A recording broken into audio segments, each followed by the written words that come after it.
14 వరకు బాగా mutton chicken మందు అంటే 24 గంటలు తాగేవాడు.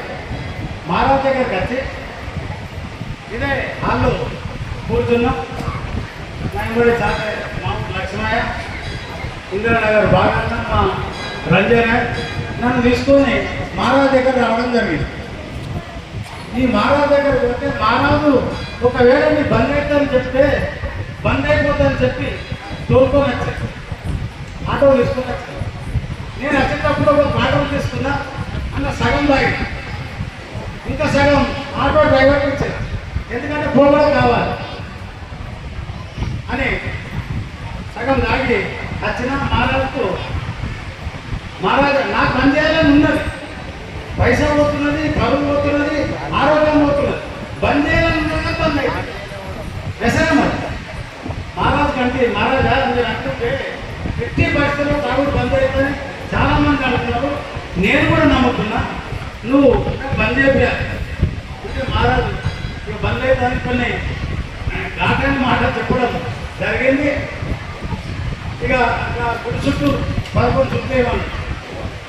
11 చుట్టేసే శక్తి కూడా నా దగ్గర లేదు. ఎందుకంటే మంచిగా దుడ్డుగా ఉన్నాయండి. అప్పుడు ఆ 11 చుట్టూ తిరిగే శక్తి కూడా లేదు. నా ఎప్పుడు వచ్చిన లక్ష్మే ఒక 3 చుట్టూ పట్టుకున్నాను. అడిగి నేనే తిరిగిన మహారాజు ఏమన్నాడంటే ఇప్పటి నుంచి ఒక చుట్ట కూడా రావాలి కదా, దానికి పడితే నీ పరిస్థితి ఘోరమైపోతుంది, కథమైపోతుంది, నీకు కథమైపోతుందని కొంచెం భయం కూడా చెప్పడం జరిగింది. ఇక నాకు ఆ పాటకు దాటకముందే మరి మహారాజు అయితే ఇట్లానే నేను తాగకపోతే బతికేటట్టు లేను. మహారాజా కొత్త పాటకు పైసలు కానీ మహారాజుకి అడిగాను. పాటకు పైసలు మహారాజుకి అడిగాను.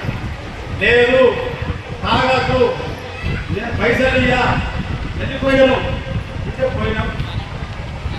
ఆ ఆటో డ్రైవర్కు క్వశ్చన్ చేసి ఏడబెట్టిన బాబా మంది అని ఆడుకుని ఇయ్యలేదు. ఇక ఆ రోజు ఒక్క రోజు మాత్రం చాలా తక్కువే. ఆ రోజు ఇక నా భార్య కూడా నా దగ్గర ఉన్నది. ఒక సెకండ్ కూడా మీద పట్టలేదు, తెల్లారి అది ఏది చక్కెరలే కట్టి పడిపోయినా.